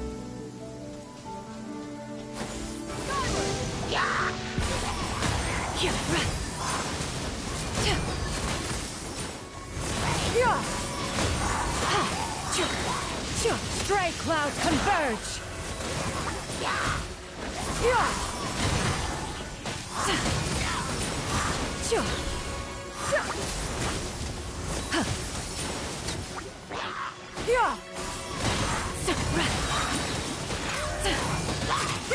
Make way for the Adeptus!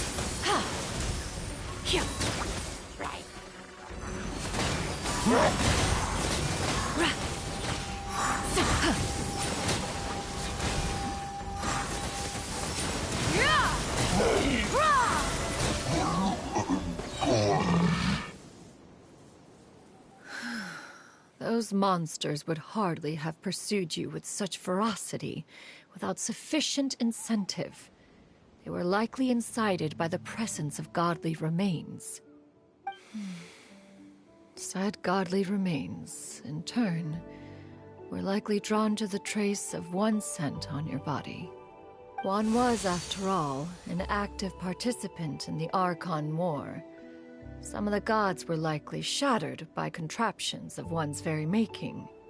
In the end, one was relieved to see you endure through the night.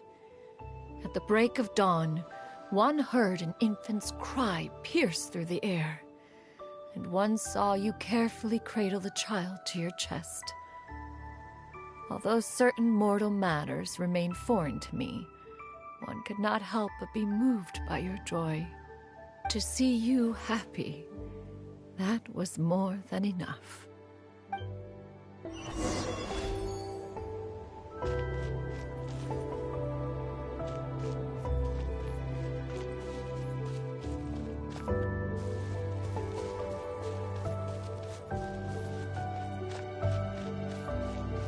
Now you should have a complete understanding of the events.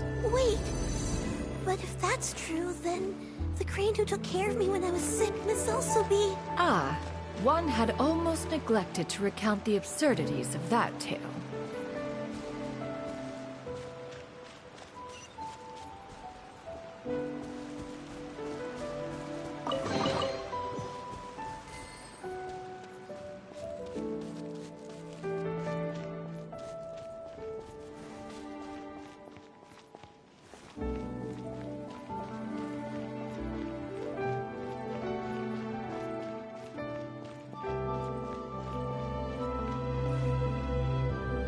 Just as Xianyun troubled one with her antics, so did you give one many a headache. Upon finding you burning with fever, one made plans to bring you back to one's abode for treatment. However, upon seeing one's form, you began to cry, refusing to get on one's back. When one asked you why, apparently you believed that one could not possibly be a true Adeptus because all illuminated cranes are white from tip to toe. One had no choice but to apply powder to one's body to conceal the variegated nature of one's appearance. You became more than amenable enough when one stood before you devoid of any other coloring. It bears mentioning, however, that as a crane, Yuandai was nearly entirely pure white in color. Though you had never encountered her in that form, you still recognized the essence of her being. Perhaps fate brought you two together in more ways than one.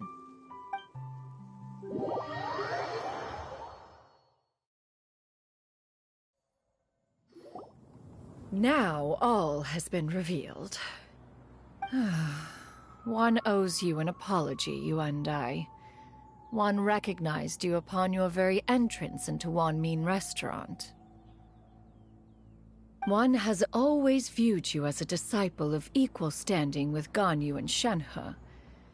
Indeed, one wished to bring your story to a satisfactory end with this visit to Liyue Harbor. Still, one could not reveal your identity right away. Had one simply informed you of all you had lost, all those cherished memories would merely have become the fictionalized account of another. Memories are most meaningful when recalled by those who lived through them. Would you not agree? Even if the process was painful and arduous to experience. Have you any further inquiries? Master, I must ask, if you found me all those years ago, why did you leave me be, even though you knew about my mistake? Why did you not bring me back to Mount Outsong by force? One has never regarded your action as a mistake. It was a simple choice, nothing more. When it is time for one's progeny to leave the nest, it is the responsibility of an elder to let them fly free. Yet, when your wings grow weary and the night grows dark, just know that you always have a place to which to return. 'Tis a refuge referred to by many a name in mortal writing. Home, nest, haven. Whatever its denomination may be, its essence remains quite unchanged. One speaks, of course, of a place not unlike one's own abode. One's disciples are free to come and go as they wish, yet the door remains forever open to those who wish to return. One rather hopes you count yourself among them. Thank you. Thank you so much. You and I. One expects you too have sensed the rapid deterioration of your condition as of late. Have you not? 40 years ago, you chose a path without a future. Though one used one's own blood to provide you with a few decades of extra time, it merely delayed the inevitable. One may have extended the path, yet one was unable to alter its final destination. Even the power of an Adeptus has its limits. Had your condition continued to deteriorate, you would have forgotten your life as a human entirely. In the end, you would have turned into a creature lacking in the ability to even comprehend its own monstrousness. Fortunately, you were able to avoid that scenario by reclaiming your memories. Though one sped the process along by providing some guidance, the result is entirely a reflection of your own effort. So, what's gonna happen to Granny? One will help her reclaim her original form as a wild crane. If it be fated, she may recover her sentience one day. She's gotta go back to being a regular crane, huh? Master, you've already done more than enough for me. I don't know how I could possibly repay your kindness. This is a better result than I could have ever hoped for. How much time do I have left? Not long. The transformation is imminent. Granny? Please don't leave, okay? You're all I have left. Please. Don't be sad, dear child. Granny has led a wonderful life. My only regret is having to leave you behind. Don't forget to eat well, okay? A growing young lady like yourself needs lots of good food to grow big and strong. Promise Granny you'll take good care of yourself when I'm gone. I promise, Granny. I'll do whatever you say. Good girl. Good girl. Don't worry. It's not goodbye forever. Granny's gonna become the most formidable crane in all of Mount Outsung. Granny will train day and night. I won't stop until I can turn into a human without having to rely on anything but my own power. When that day comes, we'll be able to live together again. You and I. How's that sound? Good. That's a good girl.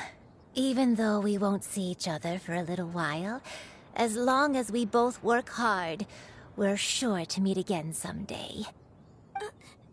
I'll eat well, Granny. I promise. And I'll wait for you, no matter how long it takes. I'll wait for you to come back. That's a good girl.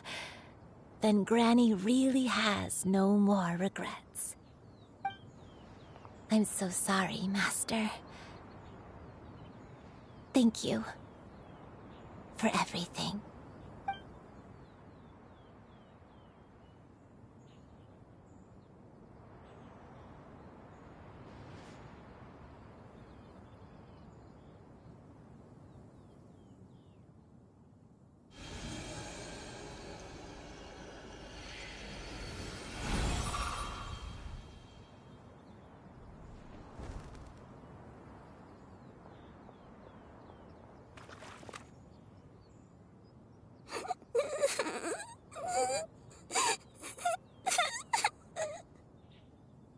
Xianyun.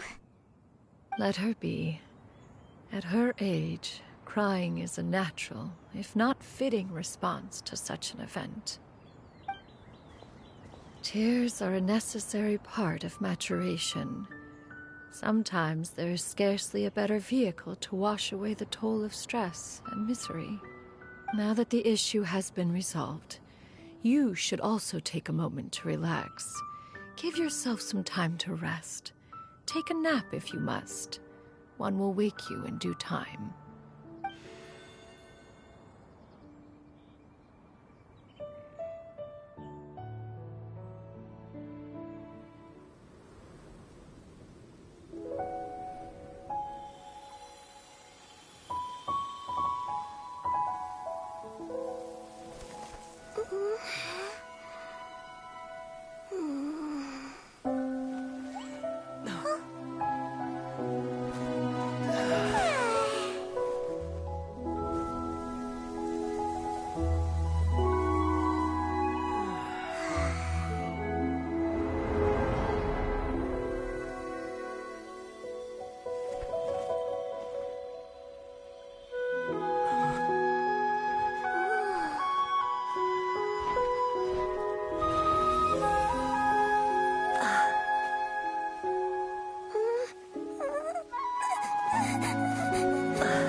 I always believed we would see each other again, that our days of separation would finally end, and all my troubles would be behind me.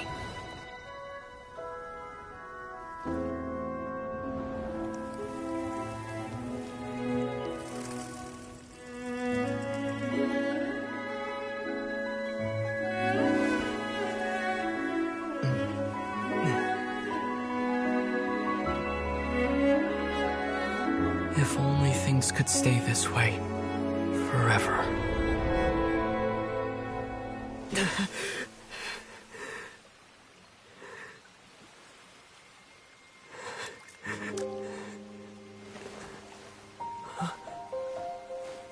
A nightmare?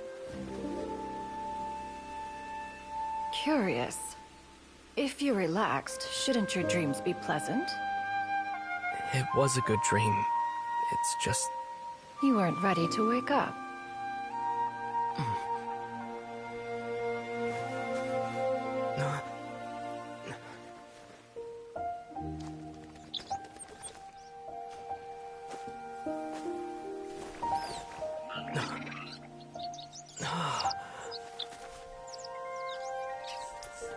Eloquent as one may be, words of comfort are not one's strong suit. You are doing all you can. One can see your strength of will, your fearlessness in the face of danger. And so, whatever your dream may be, one believes that you shall achieve it. Of course, whenever the perils you face overwhelm you, or you become weary, one is always here for you. After all, as an elder, it is only right to look out for the young ones.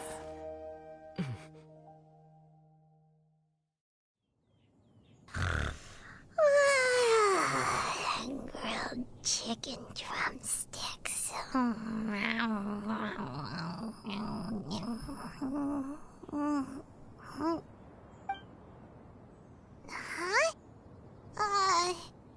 Was Paimon sleeping just now? Oh, Paimon wasn't talking to you. Paimon had a dream about eating grilled chicken drumsticks, that's all. Madam Adeptus? Oh, Xianyun, you're awake. How do you feel? I feel a little better. Thanks. I know I'll see Granny again someday, so I don't feel so sad anymore. Madam Adeptus, could I ask you something? Would you take me in as a disciple? Oh, and have you reasons for this sudden interest? I know Granny thought what she did back then was wrong. She felt really bad about it. But without that mistake, I would have never been born. Even though Granny lost her memories, she never forgot to show me how much she loved me. So, I thought maybe one day I could become a cool Adeptus like you and help a whole bunch of people, just like Granny wanted to do. Upon some reflection, one supposes you are no mere mortal. The fact that Yuendai's blood flows through your veins is proof enough of that. If this is what you desire, one shall make it so. Thank you so much, Madam Adeptus. No, I mean... Master. Xianyun, are you sure about this? Paimon's gonna let you in on a little secret. We've seen Cloud Retainer's 2 other disciples, and they pretty much eat nothing but bitter herbs like Genshin and violet grass.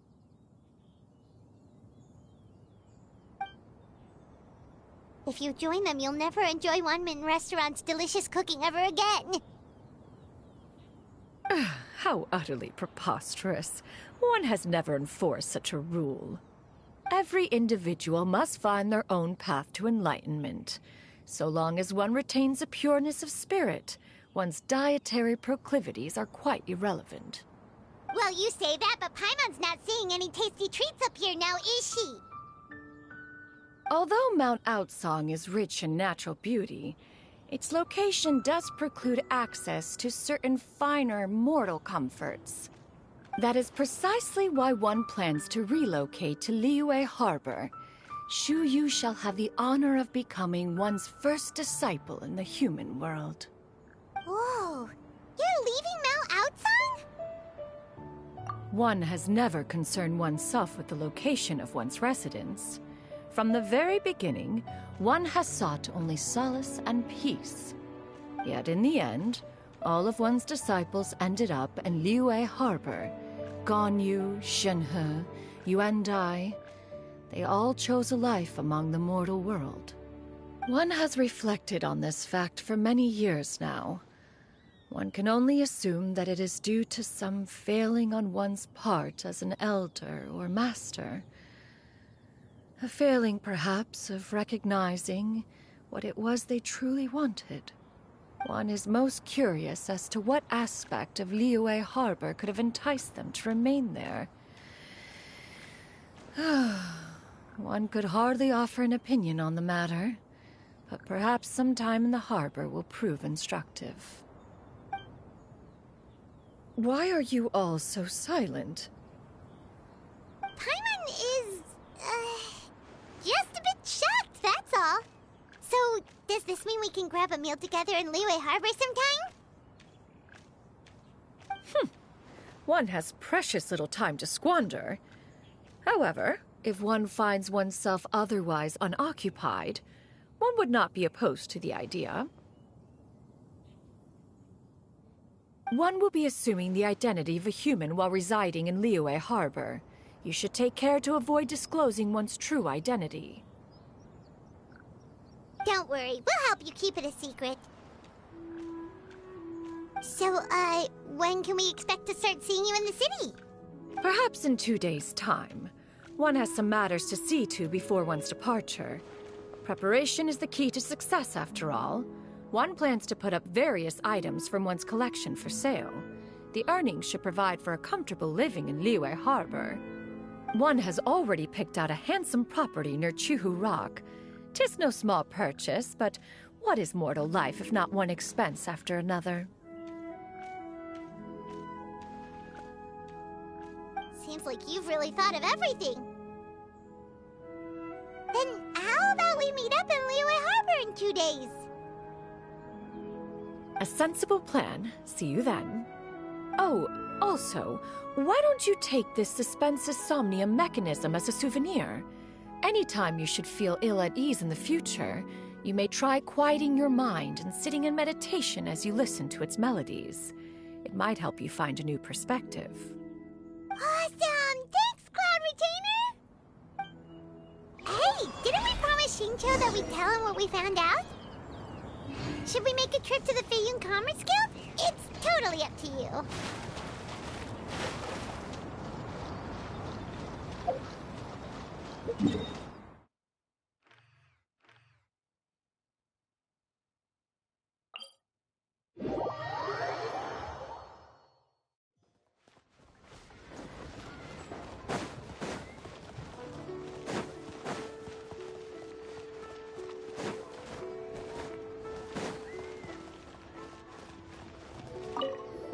We meet again, dear friends.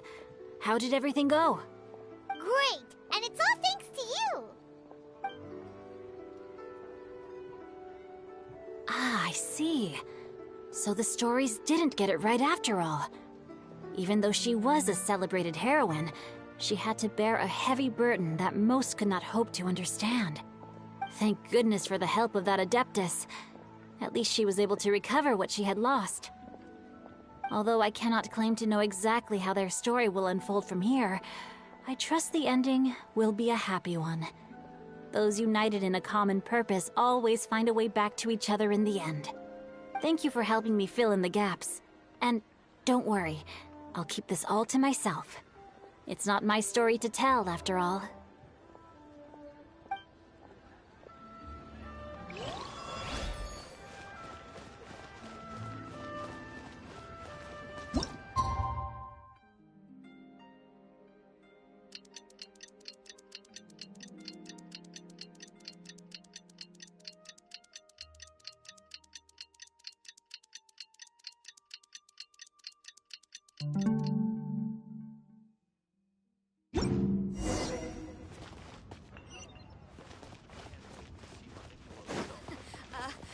Join the Adventurers Guild.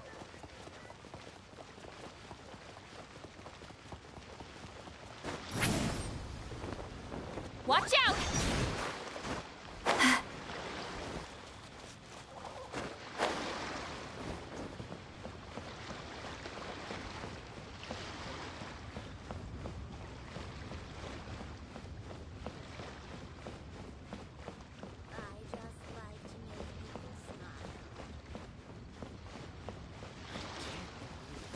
taste like smoke.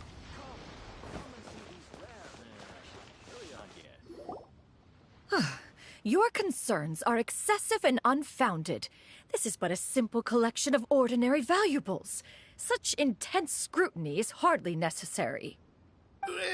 To be quite honest, your insistence on that fact is my primary cause for concern. In what way are any of these ordinary? Every single item here could be worth more than everything I own combined. I simply can't risk shelling out that kind of mora without proper scrutiny. If I'm wrong, I would never be able to earn it back, not even if I worked every single day for the rest of my life. I have to be careful. Yes, you can never be too careful. We're here, Clow. Miss Xianyun, what are you guys arguing about?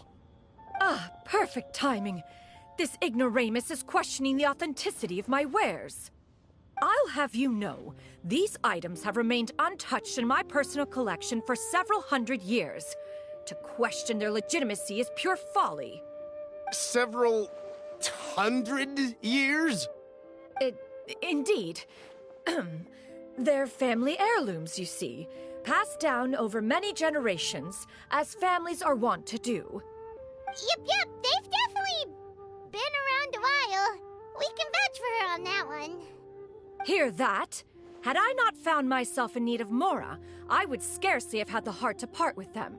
Indeed, you should consider it an honor to even have the opportunity to behold them with your own eyes. Doubt their authenticity any further, and I may just decide to take them to another buyer. Whoa! Please don't go! I apologize for any insult, miss. You see, I know full well that I lack the knowledge to judge the true worth of these items. If you could wait but a moment, I've hired an expert to appraise them for me. He should be here shortly. An expert, you say? Very well. I will wait for a little while longer, then. Traveler, Paimon, this is my new residence. If you have cause to seek my company in the future, this is where you can find me. Master! Oh, it's you two again. Hello. Xianyun! You got a new outfit! It looks great on you. Mm-hmm. Master made it for me. I like it too. Huh? You know how to make clothes? Do I know how to make clothes? With the support of the proper mechanism, sewing is hardly a challenge. Master, I brought in most of my stuff. There's a few boxes left, but they're kind of heavy, so I just left them outside. Fret not. I shall help you move them into your room. Actually, I should probably sort through my stuff a bit first. Everything's kind of messy right now, so maybe you could, not look yet, Master? Yeah, that'd be great. It appears my young apprentice has her own fair share of secrets. No matter. Do what you must, child. Now, this expert you mentioned, when can we expect their arrival? Soon. Ah, there he is! Here, allow me to make some introductions. This is Mr. Zhongli, a well-respected consultant at Wangshang Funeral Parlor and an expert in all manner of valuables and antiques. Mr. Zhongli, this is Miss Xianyun. She's the one who's looking to sell the collection of valuables I mentioned earlier. Huh.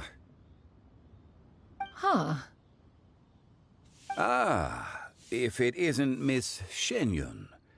It has been quite some time since our last meeting. What a serendipitous reunion.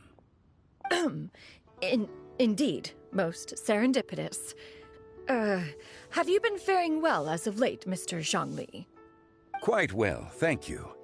I was fortunate enough over the past few days to enjoy both a stroll in the mountains and a fresh brew of tea from the most recent harvest.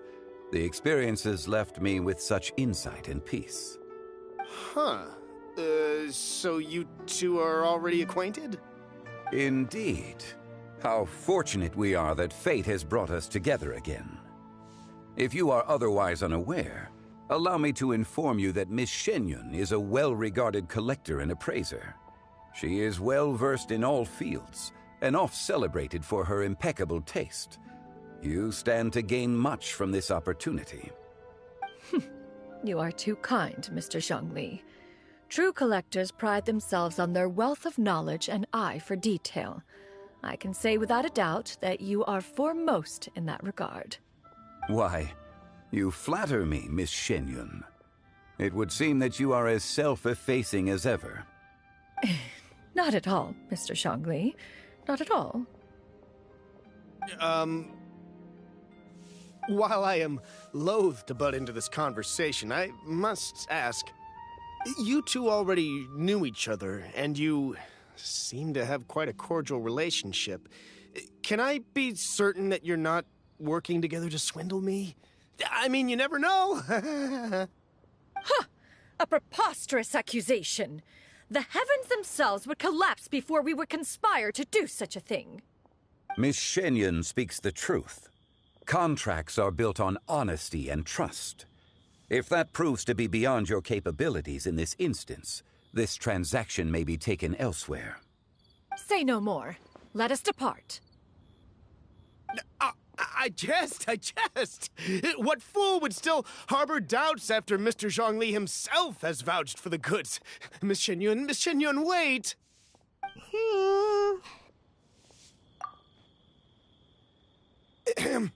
I deeply apologize for doubting you. So, Mr. Zhongli, could you please give me a final verdict on the value of these items? There is no cause for concern. They are indeed rare and precious valuables. Take this mechanism, for instance. Though one may not immediately perceive its purpose, its structure and appearance are exquisite enough to merit it a place in any fine home. The same can be said for this one here. Few could hope to possess an item that so perfectly blends mechanical wonder with geometric grace. I am sure you have heard from your travels that the study of mechanisms is among the most wondrous arts in this world. With that in mind, I earnestly recommend procuring every last item in this collection. All right.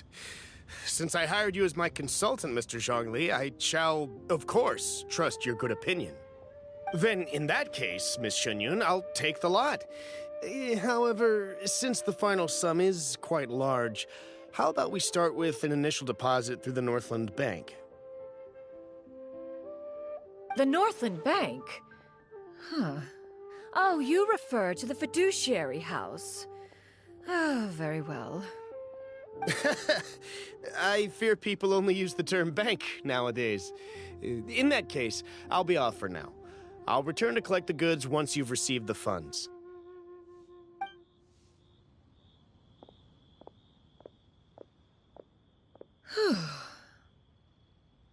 Zhongli!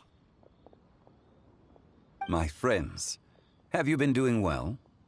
We've been great! How about you? Paimon didn't know you were such a busy consultant! My days have been quite pleasant as well. I had been quietly enjoying a cup of tea when Mr. Xiaozu requested my services. As for you, Miss Xianyun, I presume you must be looking to settle in the city? I must say, the name Xianyun sounds exceedingly strange coming from you. Perhaps you could dispense of that particular epithet in further conversation. Whatever for. Am I not addressing you as a friend should? Well, that is true, but... Alas, refer to me however you will. After all, a name exists such that others may address you with it. One is hardly ignorant of that fact. It would seem that you have gained many valuable insights over the years, Cloud Retainer. One has indeed. One's previous days were all brief. Now that one has made up one's mind to move and settle, one has gained a much better appreciation of the hubbub and commotion of the city, as well as the people's hard work and ardor. This city is much changed from how it was more than 1,000 years ago. Not unlike the ocean tides, so too shall the movement of people ebb and flow. From turmoil to peace, enlightenment to aspiration. Human society possesses limitless potential. In another 1,000 years, the scene we witness here may change in ways that are impossible for either of us to imagine. collection for one day. No need to get all sentimental on us. You make a valid point, Paimon. Now that the sale has concluded, what say one plays the host as we try some specialty dishes together? One must profess great interest in trying bamboo shoot soup. Perhaps you have forgotten, Cloud Retainer, but I once tried my hand at that dish.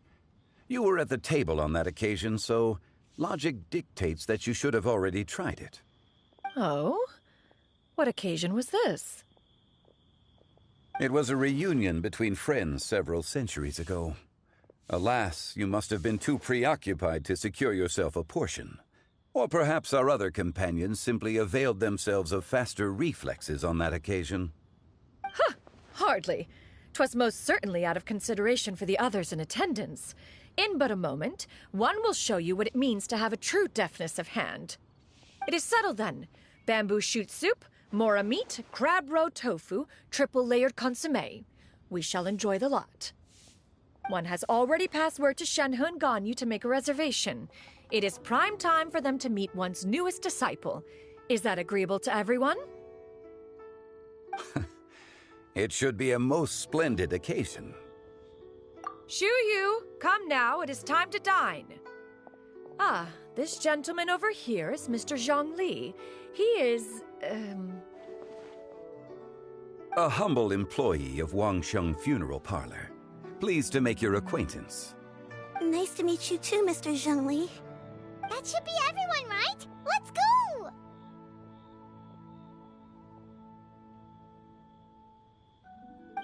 Sounds good.